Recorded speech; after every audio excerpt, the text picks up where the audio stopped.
Hola de nuevo, te saludamos desde la Bibliofrutaleza y nos encontramos en la segunda parte de cómo crear un libro monstruo. De nuevo un agradecimiento a la Secretaría de Cultura por permitir este espacio, ya que fuimos ganadores de la beca de la Pájara Tinta de talleres de lectura y escritura creativa. En esta segunda parte, que no es la final porque nos queda una tercera parte de este taller, vamos a observar cómo crear historias complejas a partir de sistemas y de planificaciones. Y dentro de eso vamos a ver qué es la estructura narrativa, pero no es la estructura narrativa que generalmente nos enseñaron en el colegio. Vamos a ser un poco más avanzados. Vamos a hacer énfasis en el diseño de los personajes, qué tipo de narrador te conviene y qué tipo de descripciones o de estructuras de fluidez a la hora de leer van a ser las más interesantes para tu obra. Si va a ser una estructura dialogizante o si va a ser una estructura estrictamente narrativa y descriptiva. Hola, ¿qué tal? Vamos ahora a revisar un diagrama, un mapa mental muy interesante que me encontré en Canva y al cual le hice algunos ajustes para entender algunos de nuestros procesos de creación. Esto nos va a permitir sistematizar nuestro trabajo. Al sistematizar nuestro trabajo vamos a ser más eficientes y vamos a tener muy claros los derroteros de nuestra historia. Pero quiero aclarar aquí que no es esto una camisa de fuerza, porque sería bastante ambivalente teniendo en cuenta que en las anteriores entregas habíamos hablado sobre la experimentación literaria y creativa a tenor de la espontaneidad, esa espontaneidad que usaron los surrealistas, espontaneidad que usó la generación beat, incluso que usaron los nadaístas en Colombia. Lo que quiero decir aquí es que vamos a ofrecer una herramienta quizás más calificada dentro del orden y dentro de la disciplina. Es muy necesario en acuerdo con una producción literaria que pueda ser rica y que podamos compartir y sentirnos orgullosos de ella, la disciplina. De hecho, muchos autores mencionan que en la medida que somos muy buenos lectores y muy buenos escritores y podemos dedicar hasta 8 horas de nuestro tiempo diario, vamos a volvernos bastante buenos escribiendo. Aunque con todos esos afanes de la modernidad, bien difícil. Sin embargo, aquí vamos a hablar entonces de estas pautas de creación que nos van a ayudar muchísimo. Aquí empieza nuestra historia. Lo primero es tener en claro cuál es el género de nuestra historia. Seguramente si estás planteando una historia sobre vampiros, esperamos que no sean vampiros adolescentes, eso ya es algo trillado. Entonces vas a pensar, esta historia se enmarca en el género terror, pero mucho ojo porque si tienes una obra como la de Stephenie Meyer, que es la de Crepúsculo, muy famosa por cierto, no es necesariamente terror, a pesar de que trabaja con vampiros y a pesar de que es el mismo insumo con el que trabajó Bram Stoker o el mismo insumo con el que trabajó Polidori. No es terror, porque hay otros elementos que establecen una especie de mestizaje entre el género. Y es que, ¿cuáles son los elementos? El romance, los escenarios modernos e incluso un poco de ciencia ficción, incluso mala ciencia ficción seguramente. Luego hablaremos de los elementos esenciales para que una producción de ciencia ficción sea buena ciencia ficción. Es importante que el género podamos jugar con él, que no esté subordinado ese género a unas reglas. ¿Por qué es necesario esto? Porque dentro de nuestra experimentación, dentro de nuestra creatividad boyante, nos vamos a dar cuenta que los géneros se permutan y ocupan los feudos sin que esto altere el propósito de nuestra obra. Así vamos a citar una situación. Digamos que yo quiero crear una historia de unas personas atrapadas en una estación espacial y donde aparecen vampiros. Creo que incluso hay una película sobre esto. Sí, creo que se llama Drácula 2000, creo. No sé si es una película de cine B, clase B. Y entonces tienes varios elementos allí interesantes. Porque pues es que estás hablando de ciencia ficción, estás hablando de ópera space y también hay un vampiro. Entonces estableces un híbrido, un mestizaje entre varios géneros y pues ya el desarrollo de la historia ya determinarás qué tan buena o qué tan mala es. Por lo tanto, los géneros no van a estar solitarios y no van a estar acartonados en uno solo, sino que tú puedes establecer un mestizaje. Ten eso en cuenta. Bien, el género también te va a ayudar a entender la edad de tu público. Si estamos hablando de narrativa infantil, pues evidentemente busca el tono de voz para llegar a ese público. Estamos hablando de qué, chicos de 3, 4, 5 años, 6 años, 10 años, 12 años, incluso adolescentes. La ciencia ficción puede ser una ciencia ficción muy culta o una ciencia ficción suave. Ciencia ficción dura o ciencia ficción suave. Depende. Hay una ciencia ficción que trata unos temas muy trascendentales, metafísicos, filosóficos. Es una ciencia ficción difícil de digerir, pero tiene un público muy selecto, un público muy fiel, cosa que ya hemos tratado con Philip Dick. Es una ciencia ficción que no es una ciencia ficción muy movida y muy dinámica en torno a esos momentos que escalan en acción, que es lo que más adelante vamos a ver, que se llaman las acciones de crecimiento o las rising actions. Y hay otra ciencia ficción que es la ciencia ficción más suave, que es mucho más entretenida y que propone acciones más beligerantes. Caso puntual de los Juegos del Hambre de Susan Collins. Es una ciencia ficción que pues no estamos diciendo que es una ciencia ficción buena ni mala, eso merece un capítulo aparte de análisis, pero sí es una ciencia ficción que es más atrapante en términos de acción. Entonces debes de tener eso muy claro a la hora de elegir tu género y de tener en claro, bueno, pues quién es mi público, a quién voy a llegar y cuál es la formación académica de ese público. ¿Necesito entrar por la puerta grande de la ciencia ficción o de verdad quiero meterme con un bestseller? Evidentemente los bestsellers no manejan tanto rigor. Los bestsellers a veces es como si la diosa Fortuna te guiñara el ojo, y definitivamente el público en medio de su sociedad de consumo pues termina consumiendo muchos bestsellers que casi que es literatura de supermercado.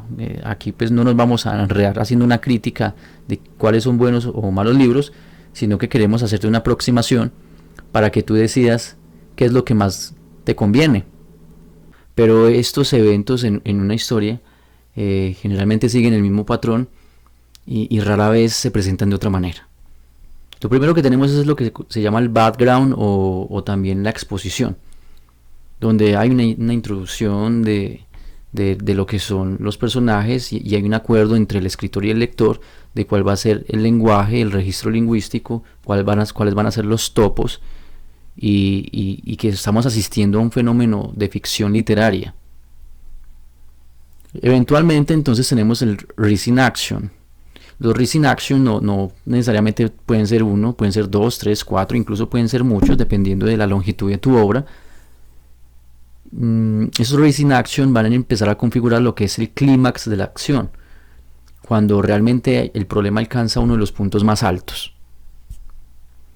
En el clímax o después del clímax, los personajes, bien sean protagonistas, deuteragonistas o todo el reparto coral, caen en lo que es el falling action, es la caída libre del personaje. En la caída libre del personaje ya no hay un retorno. El personaje tiene que enfrentar ese hado irreversible, tiene que enfrentar esas fuerzas de las cuales no puede escapar. O las enfrenta como habíamos hablado anteriormente. ¿Cuál es el resultado de ese falling action? Es la resolución del conflicto. Pero la resolución del conflicto, ya en el entendido moderno de la escritura creativa, no significa o no garantiza que el personaje salga airoso de las situaciones conflictivas. El personaje no puede salir airoso siempre de las situaciones conflictivas. Puede morir, puede salir mal librado. Incluso el villano se puede llevar el elixir, es el villano el que finalmente termina bailando sobre los huesos del protagonista. Y eso está muy bien, porque no tenemos que tomar un fuego y acoquinarlo entre nuestras palmas, porque no tiene otra posibilidad. porque siempre fue así y así nos lo dijeron. Es que los finales tienen que ser felices. No, no, no. Yo creo que es hora de subvertir esos valores. Y los finales no necesariamente tienen que ser felices siempre. Hay otras posibilidades que permiten establecer nuevas dimensiones y resignificaciones de la escritura. Y cosa maravillosa ocurre con los finales abiertos. Los finales abiertos que nos plantean un sinnúmero de hipótesis. Y ustedes van a ver que esto ocurre mucho con películas donde uno trata de entender qué fue lo que sucedió al final. Perfecto ejemplo de ellos es Inception, con Leonardo DiCaprio, que permite establecer un sinnúmero de hipótesis del final. ¿Qué fue lo que ocurrió? O El hombre duplicado, basado en un libro de José Saramago, que tratamos de dilucidar. Bueno, ¿y qué le ocurrió al personaje finalmente? Y así, entonces, estas cosas lo único que hacen es vertebrar nuevas posibilidades en torno al arte de la escritura. Y aquí algo muy importante para culminar. No necesariamente se empieza la historia con una exposición y con un background, sino que, como había dicho, esa línea temporal narrativa se puede descolocar. Por lo tanto, nosotros podemos empezar la historia con un fall in action. Y en la medida en que va avanzando el fall in action, que no es otra cosa como una especie de un flash forward, una especie de prolepsis, lo que hacemos entonces es tener otros picos de acción. Y retrotraemos la historia a unos escenarios más tranquilos. Y de repente el lector lleva 100 o 150 hojas y se le olvidó lo rocambolesco en cómo inició la obra. Y que es precisamente ese es el final. Hay muchas maneras de jugar con la escritura creativa. Recuerden, estos esquemas no necesariamente tienen que seguirse al pie de la letra. Ustedes pueden experimentar con los diferentes momentos.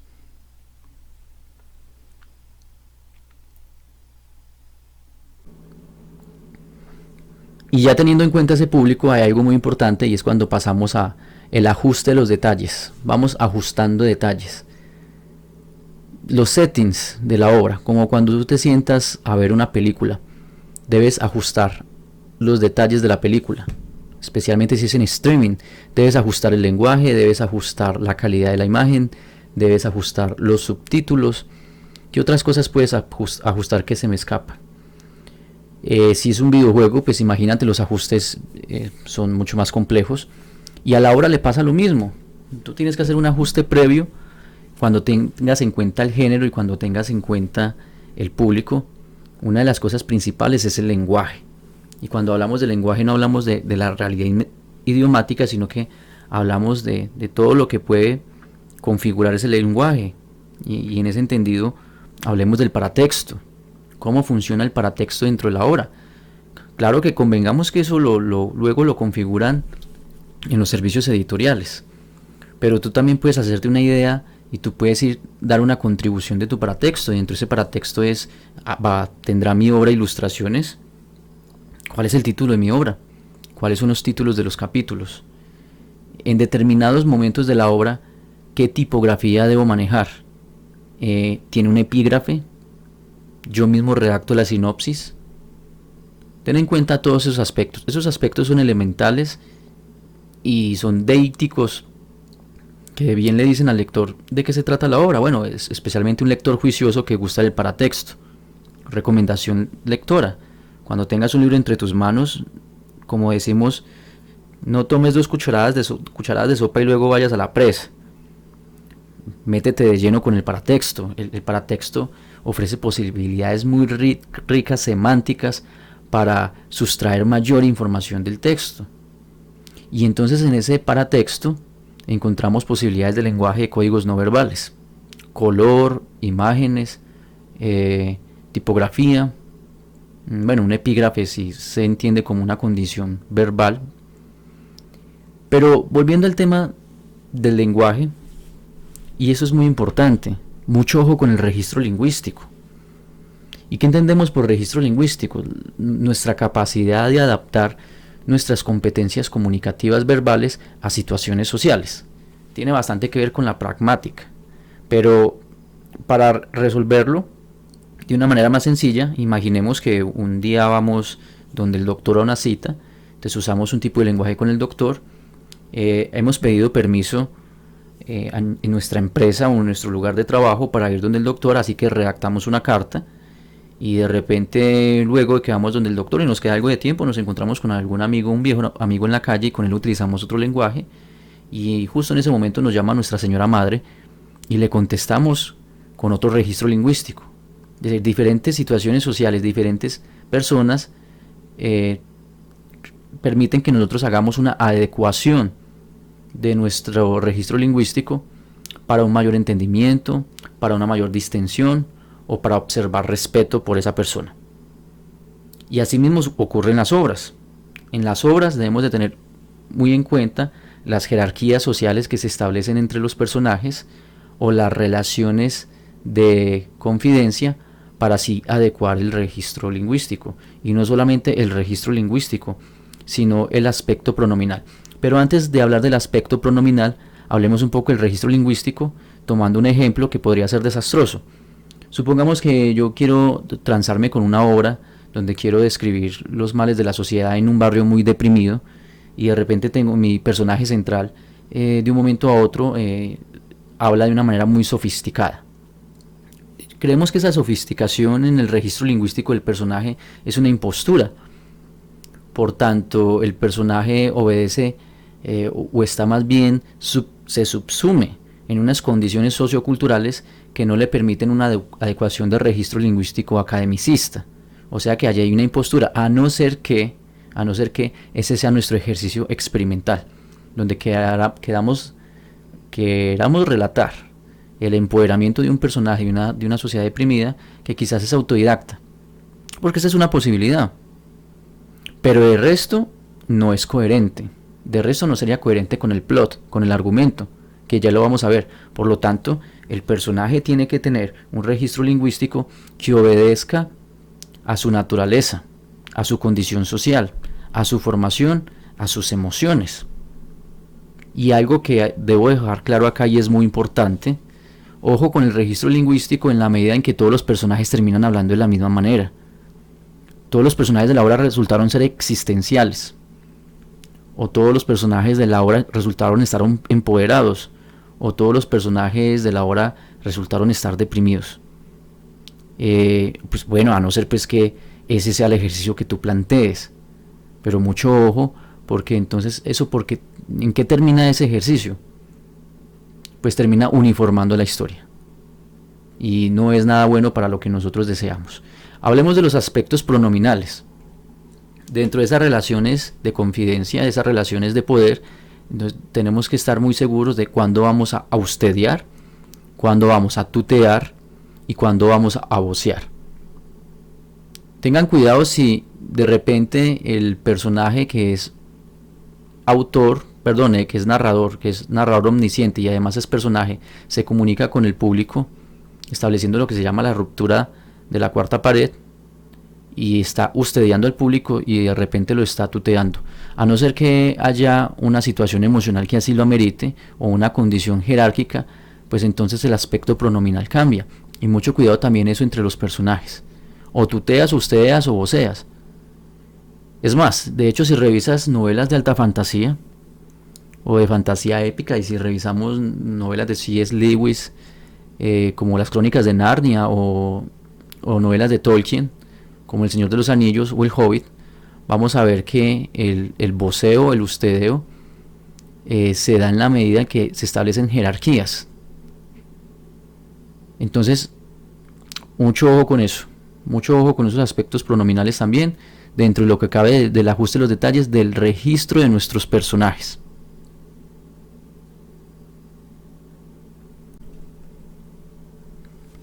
Y en esa línea, continuando con el ajuste de los detalles, vamos a tener muy en cuenta también los topos, no los animalitos que están bajo tierra destrozando jardines, no, topos de lugar.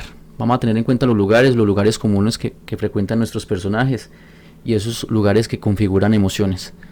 ¿Cómo es posible que configuren emociones? Es pues que los lugares crean atmósferas, y las atmósferas ayudan en alguna medida a generarnos ciertas catarsis, a picarnos emociones negativas o positivas, como se entiendan esas palabras, Y debemos de tener en cuenta, cuando tenemos ya nuestros personajes y tenemos el tipo de lenguaje que vamos a manejar, el género, dónde se desarrollan esos acontecimientos, dónde tienen lugar. Cada tanto se van a desplazar esos lugares en nuevos momentos, o qué va a pasar allí. Esos lugares son muy importantes, porque no tenerlos en cuenta puede sofocarnos a la hora de describirlos. De repente nuestros personajes aparecieron en una península, pero ¿cómo es esa península?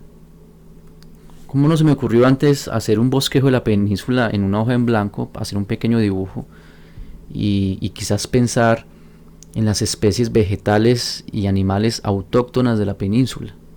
Es de día, es de noche. Todas esas cosas son esenciales, y claro que ahora hemos hablado de que eso también puede fluir de manera espontánea, pero no está mal tener cierta preparación para ello. Bien, los personajes incluso pueden ir primero que el ajuste de los detalles, como tú los quieras. En los personajes siempre va a haber una tríada esencial, que es el protagonista, el deuteragonista y el antagonista. Y pues si nos fijamos en cómo estaban diseñados los dramas griegos, pues siempre había, especialmente en el nacimiento de la tragedia griega, era un solo personaje el que actuaba y que se relacionaba con el coro. Pero luego, dentro de la evolución del teatro, se fueron incorporando nuevos personajes, como el deuteragonista y finalmente el antagonista y otros actores más. Delimitar las funciones sociales y emocionales del protagonista dentro de nuestra obra es muy importante. Más adelante vamos a ver qué características esenciales debemos delimitar del personaje, e incluso algunas no las vamos a delimitar, porque es interesante que el personaje cobre vida propia y que el personaje nos marque el ritmo, pero no hay que soltarle toda la cuerda al personaje. Es necesario también tener claro qué es lo que yo quiero realizar con este personaje. Dentro de sus aspectos emocionales y físicos, ¿dónde voy a cifrar todos mis esfuerzos para que el lector comprenda qué le quiero relatar con ese personaje? ¿Va a generar empatía? ¿No va a generar empatía? ¿Qué tanto nivel de identificación puede tener una audiencia con un personaje? En la medida que está bien construido, en la medida que es verosímil, en la medida que de repente no cae en esos errores como cuando un personaje femenino se llama Mary Sue. Eso es una especie de mitología narrativa que nació en Estados Unidos, cuando una personaje femenina, claro que también tiene su correspondiente masculino, es a prueba de todo y sin ningún tipo de formación, de repente puede contra todos y salva el destino. Y esto sucedió y generó mucha polémica con el ascenso de Skywalker el año pasado, cuando esta chica que representa el legado de los Skywalker, de un momento a otro cobró una gran pericia a la hora del manejo del sable y de resolver todo tipo de situaciones. Entonces los entendidos lo que observaron allí fue una precipitación por parte de los guionistas o por parte de los encargados del diseño de esta chica, porque pues de repente no sigue una lógica interna. Y entonces esas cosas, configurar esas características de los personajes, son esenciales. Más adelante lo vamos a ver. Los deuteragonistas son los segundos en el agón, es decir, en la lucha, en el conflicto. El conflicto, ahora lo vamos a ver, es muy importante. Una obra sin conflicto es una obra sin sentido. El deuteragonista es el segundo en acción. Es generalmente, dentro de lo que se llama de las funciones narrativas de Vladimir Prop, es el donante o es el ayudante. Claro que los donantes también pueden entrar dentro de diferentes esferas de acción según Vladimir Prop, porque incluso un antagonista puede ser un donante. Es decir, el donante es el que le otorga al personaje una característica especial, es el que le da una habilidad, es el que le da un objeto, es el que le otorga una misión.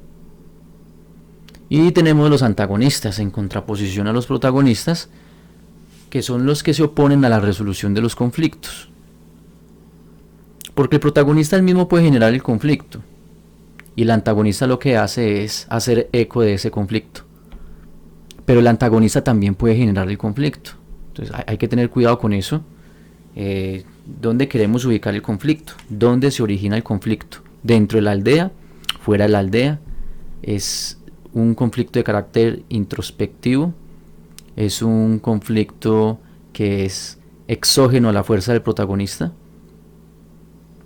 Igual el antagonista siempre va a querer que el conflicto persista, y el antagonista está decidido a que el protagonista no avance. Porque toda narración es un avance. Puede ser un avance lineal, puede ser un avance cíclico. Bien, entre esos personajes también vamos a tener otro reparto y las funciones, lo que generalmente nos enseñaron a nosotros en la escuela, los personajes secundarios, personajes terciarios, incluso personajes cuaternarios. Mucho ojo que hay personajes que no son de carne y hueso, hay personajes que son ubicuos, hay personajes que son ideas, hay personajes que son objetos. Tomemos el caso del Señor de los Anillos.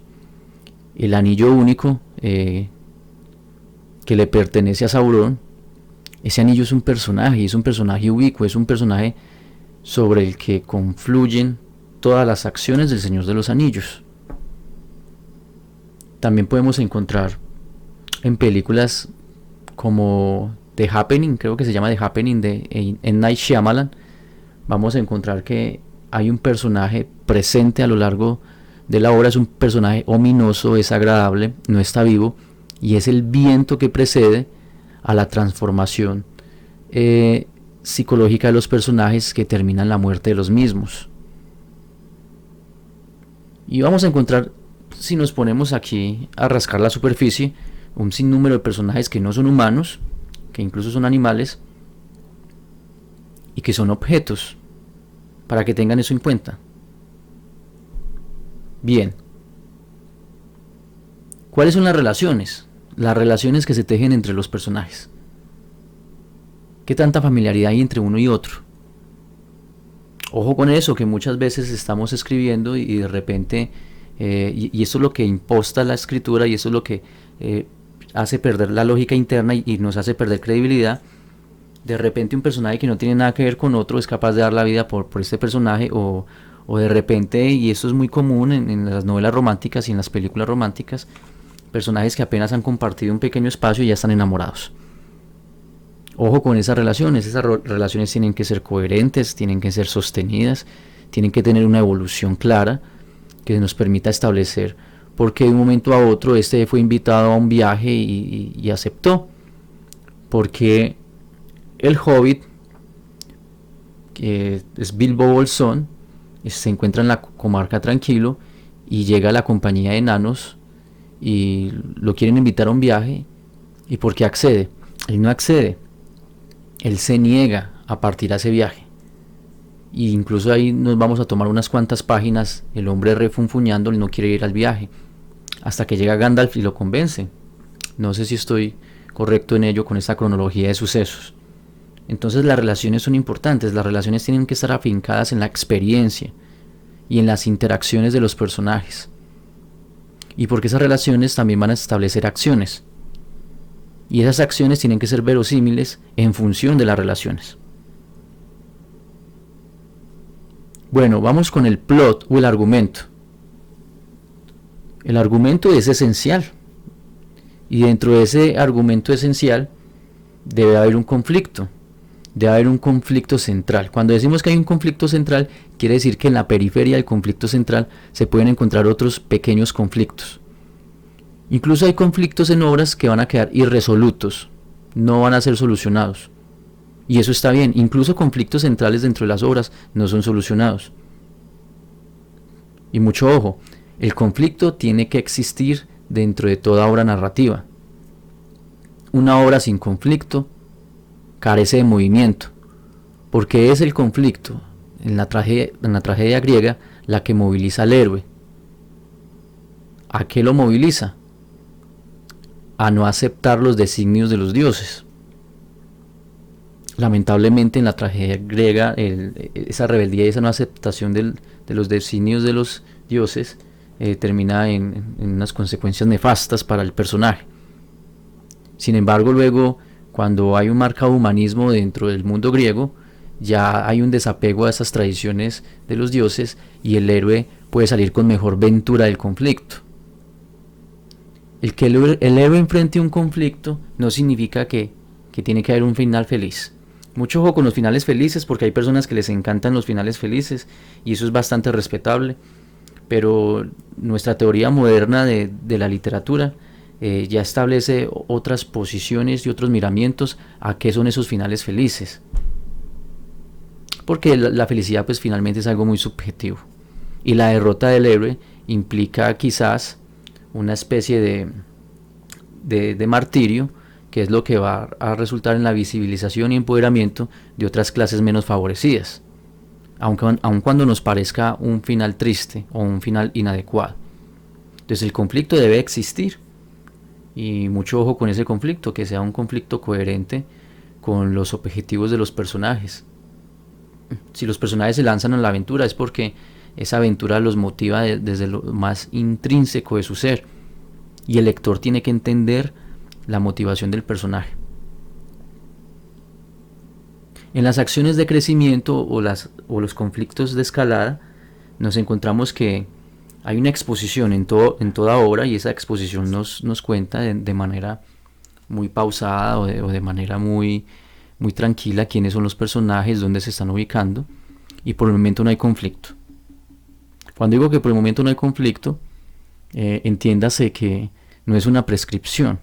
Vamos a ver ahora un dibujo, un diagrama, donde podemos observar cómo podemos realizar un proceso de descolocación sintáctica de esa linealidad de inicio, desarrollo y fin, de cómo hay otros procesos de creación literaria donde las historias van in media res o donde las historias empiezan por el final, bastante curioso, donde se utilizan flashbacks y flash forwards para alimentar la historia, flashbacks y flash forwards, que es lo mismo que decir analepsis y prolepsis.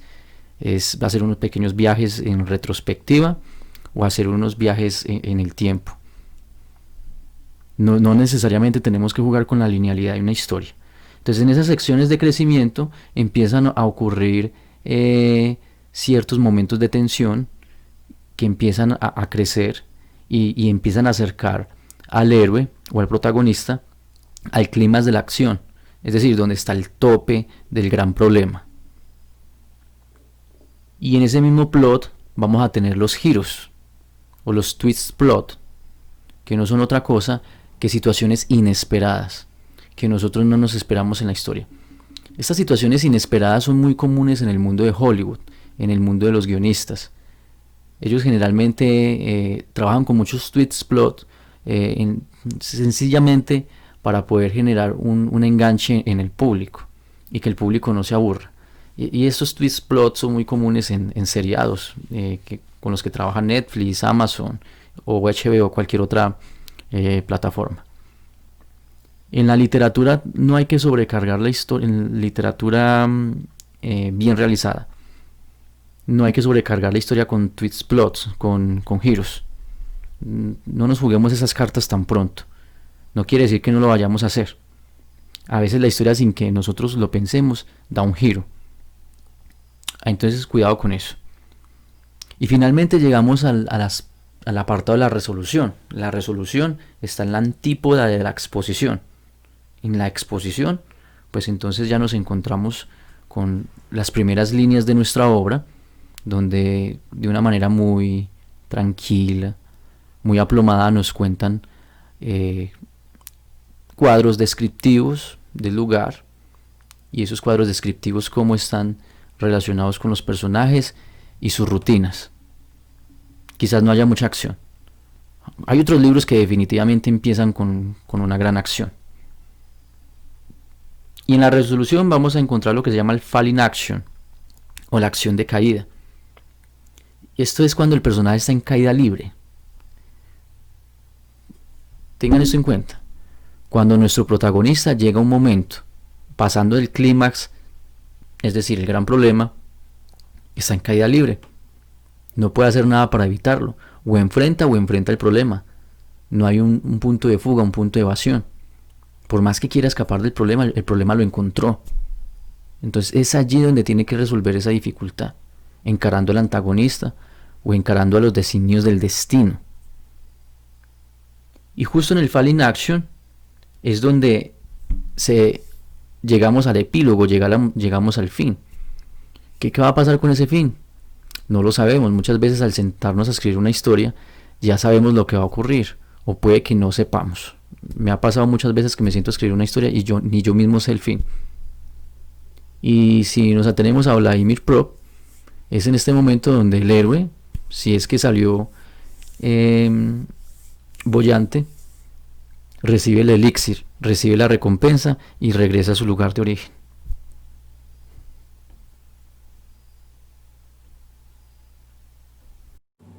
Bien, ¿y qué pasa si de pronto tienes un bloqueo de escritor y no sabes sobre qué vas a escribir? Pues recuerda, usa las hipótesis fantásticas de Gianni Rodari y las premisas contrafactuales que incluso pueden servir para otros géneros. Además, vamos a enseñarte en lo que resta de esta segunda parte cómo puedes construir personajes complejos, personajes coherentes, qué es lo que debes de tener en cuenta para entrar en discusión con esos personajes desde lo literario. Y algo muy importante, ¿qué tipo de estructura narrativa va a tener tu novela, tu cuento? ¿Es dialogizante? ¿Tiene muchos speech tags o guiones de discurso? ¿O definitivamente te vas a encantar por lo descriptivo? Vamos a ello. Pues bien, todo parece muy prometedor, pero supongamos que tenemos todos los elementos técnicos para generar una historia buena y resulta que incluso nuestra imaginación no nos falla y tenemos una buena historia lista para salir del horno. Sin embargo, de repente vas y te das cuenta que esa historia o la están contando o ya ha sido contada. Mi historia ya está contada. ¿Qué hacemos frente a un problema de esos? Ha corrido mucha agua bajo el puente desde que los oficiosos en la literatura empezaron a generar historias, desde las epopeyas griegas, pasando por los trovadores, pasando también por la novela moderna, encabezada por Don Quijote de la Mancha y Miguel de Cervantes Saavedra, llegando también a otros intentos de modernidad como el realismo psicológico, el realismo sucio de Bukowski, e incluso las novelas contemporáneas más arraigadas en los hitos de la digitalidad.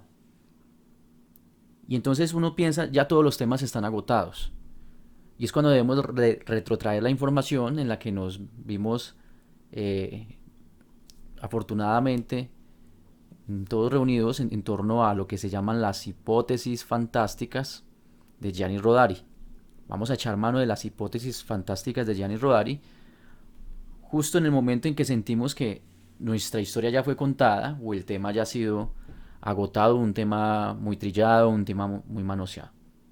Vamos a observar rápidamente un ejemplo para que veamos cómo las hipótesis fantásticas, lejos de agotar el tema, lo que permiten es resignificarlo, redimensionarlo. Y esa resemantización ofrece nuevas y ricas perspectivas, incluso muy agradables para el lector. En esos momentos creo que es muy corriente, es la moneda corriente del entretenimiento son los superhéroes. Más ahora que tenemos todas las posibilidades del MCU, el Marvel Cinematic Universe, donde confluyen casi todos los superhéroes de la casa comiquera Marvel.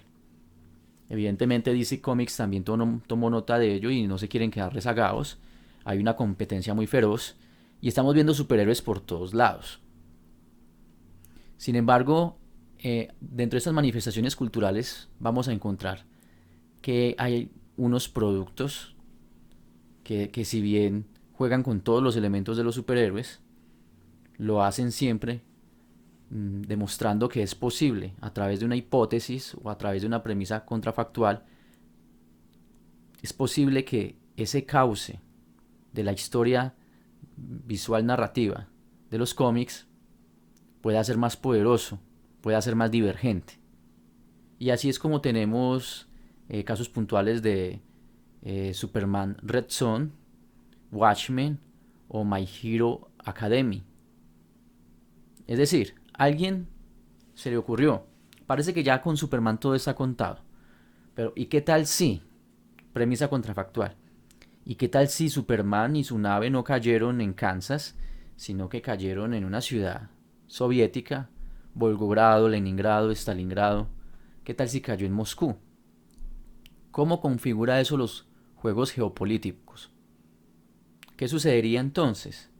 Dentro de esta aparente ucronía, ¿cuáles son las posibilidades que se gestan dentro del arco argumental de lo que es Superman? ¿Qué implicaciones puede tener eso para el universo de DC Comics? De hecho, ahora Superman Red One es uno de los cómics más queridos, más controvertidos, más vendidos, y seguramente pronto saltará a la pantalla grande. Luego tenemos Watchmen. Watchmen es una mirada más fresca e incluso siniestra de los superhéroes, donde las implicaciones políticas y sociales de la existencia de los vigilantes o de las personas que se toman la justicia por su propia mano, con habilidades o sin habilidades, con razón o sin razón, son temas tratados con mayor seriedad y donde nos damos cuenta que finalmente el asunto de ser superhéroes puede ser incluso bastante escabroso. No es tan sencillo como ponerle una capa, una heráldica, un color y unos principios de virtud que no se van a cumplir a cabalidad. En esa misma línea vamos a tener que a alguien se le ocurrió otra premisa contrafactual o una hipótesis. ¿Qué pasaría si los superhéroes no son tan superhéroes como nosotros creemos, no son tan virtuosos, no son tan dignos y no están tan dispuestos a servir a la humanidad, sino servirse a la humanidad como si fueran su entremés? Y este es un caso célebre que ahora mismo está causando furor, que es la serie The Boys de Amazon, que es una serie sumamente recomendada. No tiene ningún compromiso con la figura heroica del superhéroe, sino todo lo contrario. Realiza un proceso muy juicioso de construcción de la figura del superhéroe para mirar en detalle cuáles son los alcances de la intervención de un personaje de estos dentro de una sociedad corriente. Y los alcances parece que no son del todo halagüeños, sino que realmente nos vemos nosotros metidos en unos graves aprietos cuando dejamos que la justicia esté en manos de aparentes superhéroes que pueden ser incluso tan irritables, tan inmaduros, tan cruentos y tan dictatoriales como cualquier ser humano.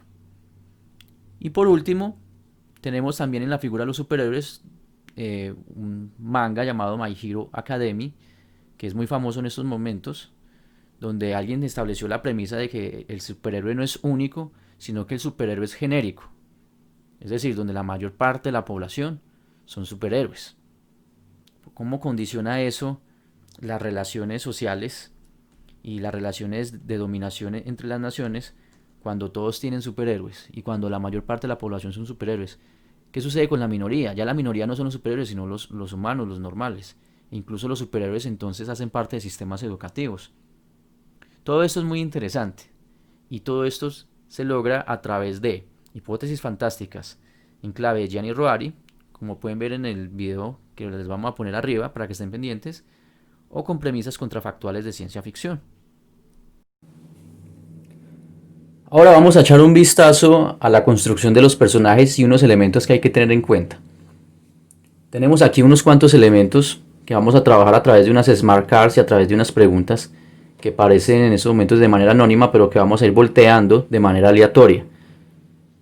Dentro de las características y los rasgos esenciales que debe de existir en un personaje, para que sea un personaje verosímil, vamos a encontrar muchas, mediante las cuales vamos a formular preguntas.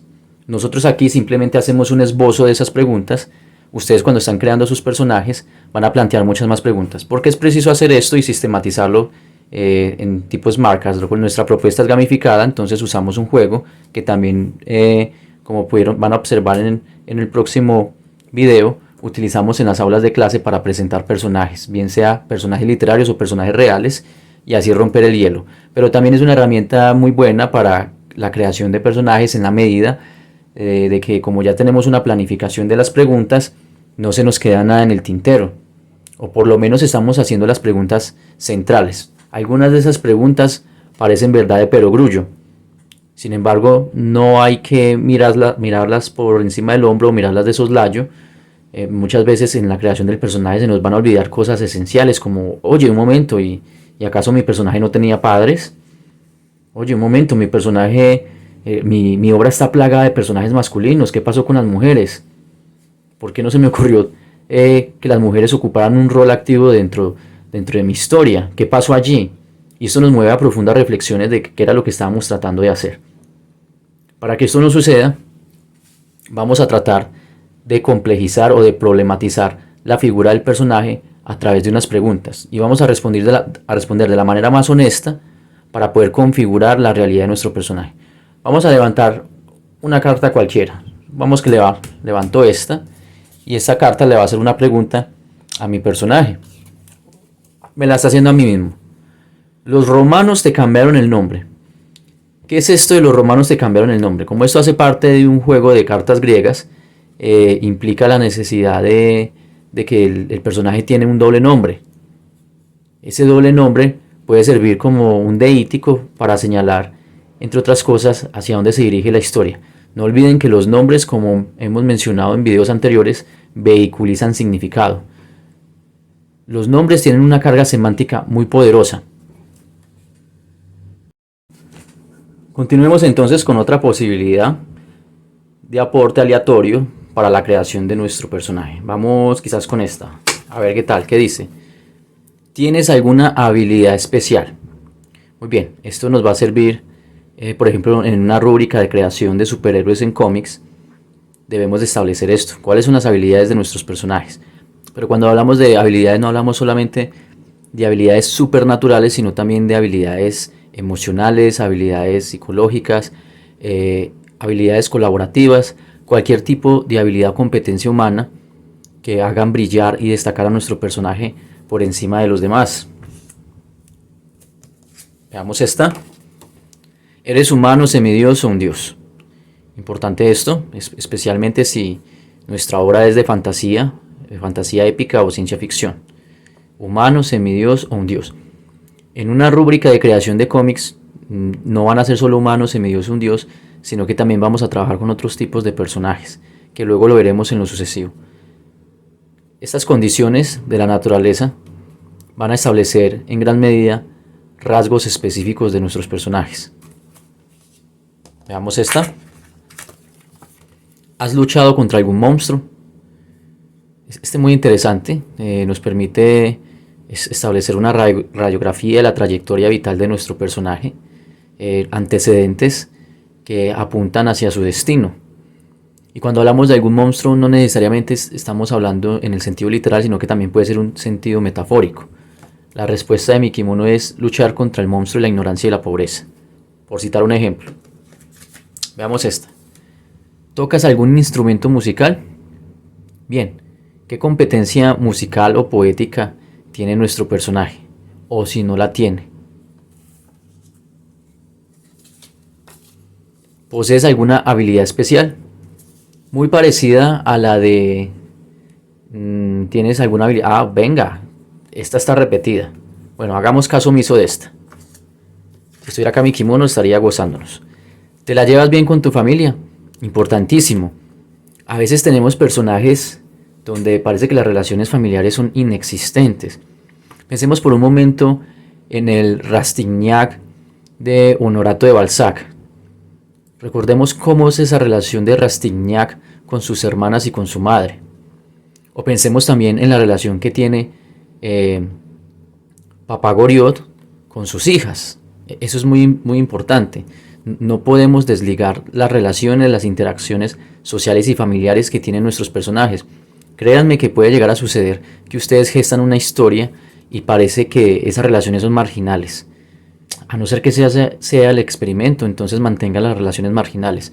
Pero por lo regular, estas relaciones son muy importantes. Incluso ustedes pueden ver obras literarias y obras del séptimo arte, donde hay flashbacks en el medio de la historia, donde se suscitan conflictos familiares. Y parece que una cosa no tiene relación con la otra. Y luego todo se termina configurando de suerte que logramos entender que el conflicto principal de la historia tenía mucho que ver con un conflicto que venía a rastras del personaje, un conflicto familiar, un conflicto más primigenio. Vamos a esta otra.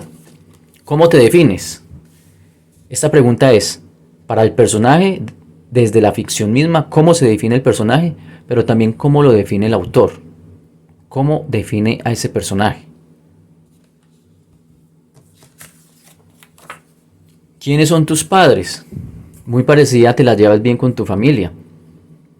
Muchas veces tenemos personajes donde las relaciones con los padres son inexistentes y son situaciones bastante pintorescas, avis rara dentro de la literatura. Pensemos en el caso de Harry Potter. Harry Potter, esta pregunta es vital para entender la historia de Harry Potter. ¿Quiénes son los padres de Harry Potter? O en Star Wars, es vital considerar quiénes son los padres de Luke Skywalker. Siempre pesa una sombra de duda o una sombra de incertidumbre sobre los padres de Luke Skywalker en la primera película, y nos parece que es marginal, y luego este acontecimiento termina por ser un twist plot, termina por brindar un giro inesperado.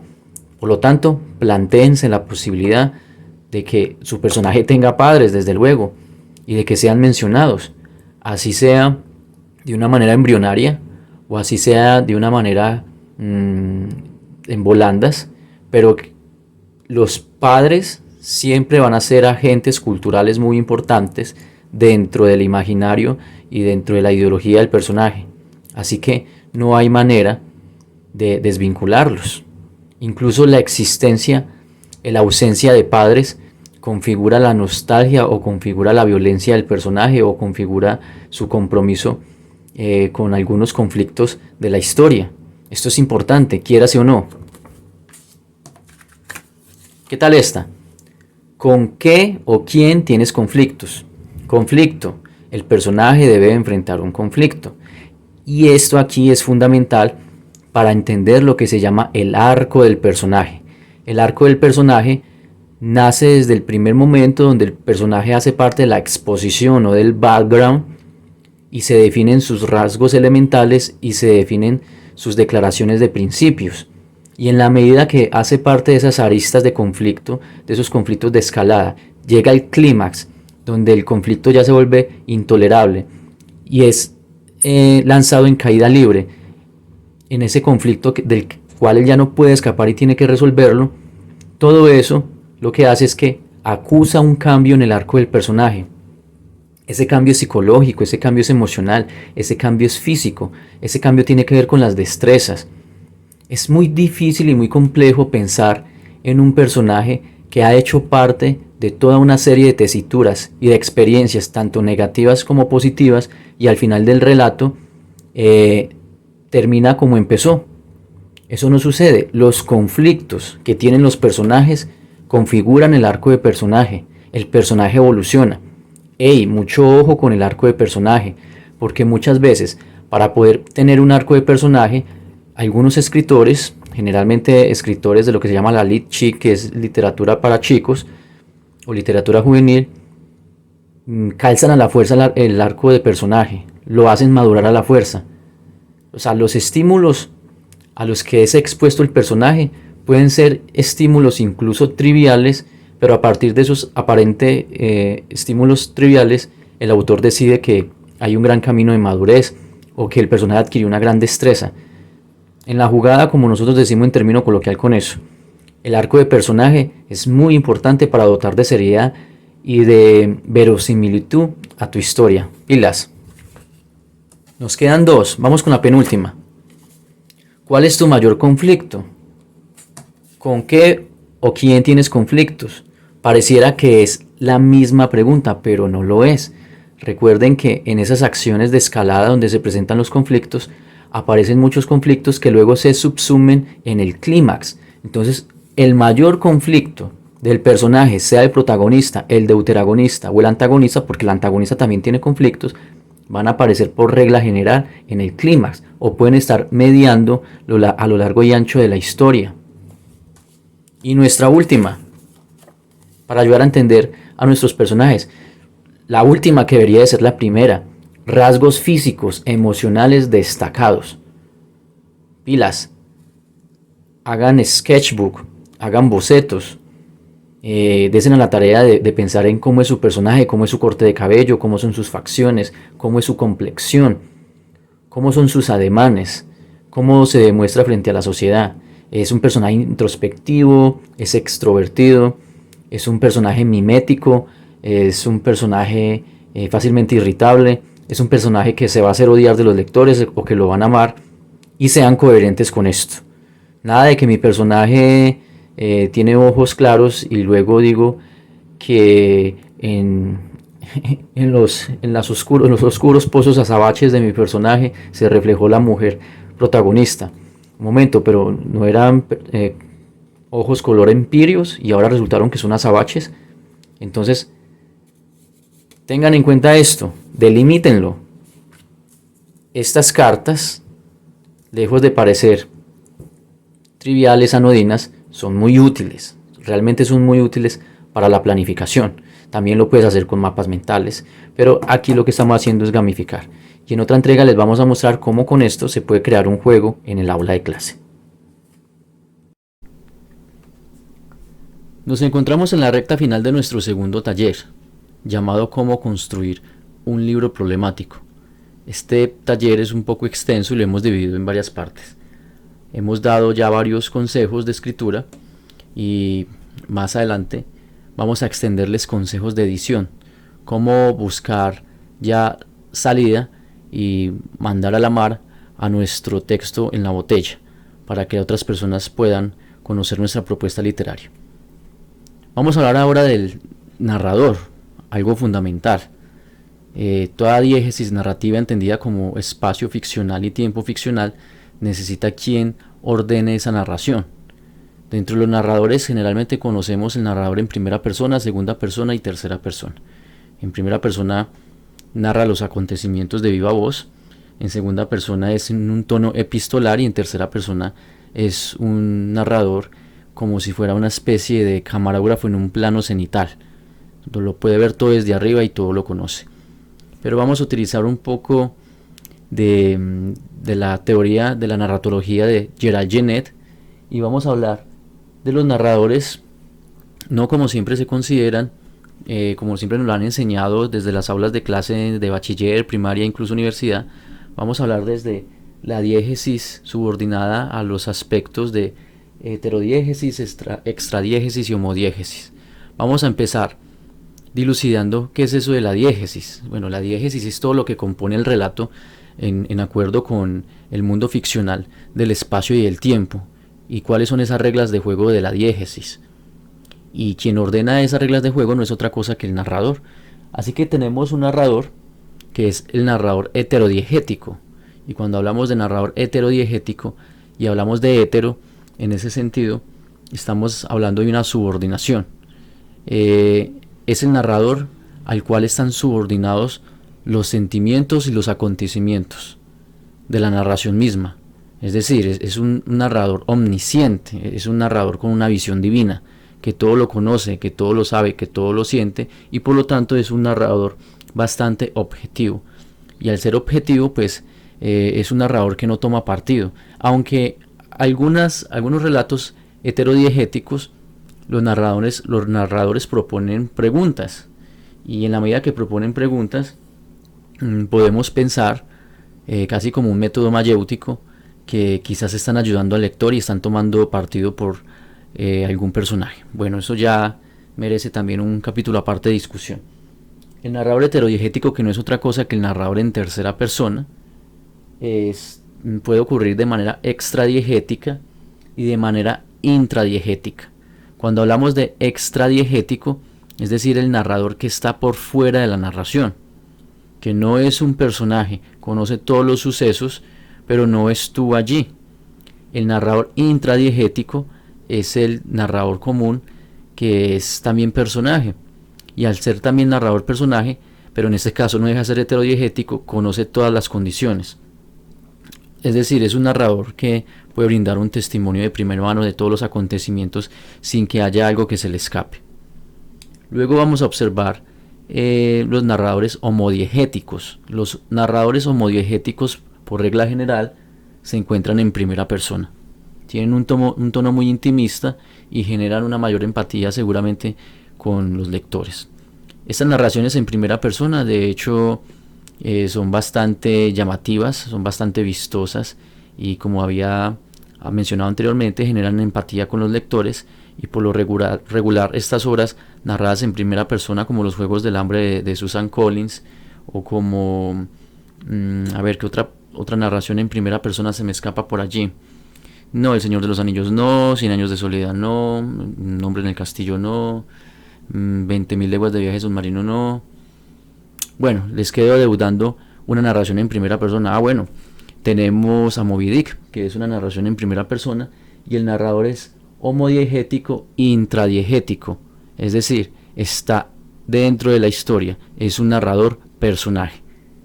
Y tenemos el narrador homodiegético, que está en primera persona, pero fue testigo de los acontecimientos, y quizás está evocando los acontecimientos, por lo que se produce un ejercicio de metaliteratura o de metadiégesis, es decir, dentro de la misma diégesis hay otra narración. Y en este caso, ese narrador extradiegético también conoce todos los acontecimientos. Es un narrador homodiegético extradiegético, es decir, está en primera persona, fuera de los sucesos, pero fue testigo de ellos en algún momento y simplemente los está evocando.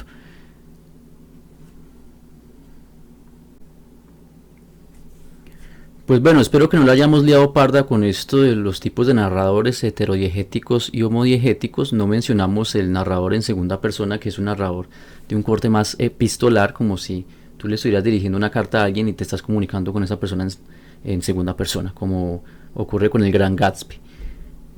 Lo que queremos aquí dejar claro es que las posibilidades a la hora de elegir al narrador no están supeditadas en el momento en que tú eliges un narrador. No es que estás firmando un contrato y te tienes que mantener con ese narrador. De hecho, la escritura creativa y experimental también nos hace el llamado para jugar con las posiciones de los narradores. Por lo tanto, tú vas a encontrar relatos donde de un momento a otro pasamos de un narrador heterodiegético a uno homodiegético, tanto extradiegético o intradiegético. Hay que jugar con todas esas cosas si deseas hacer una escritura experimental, pero también hay que jugarlo con habilidad para no terminar enredando al lector.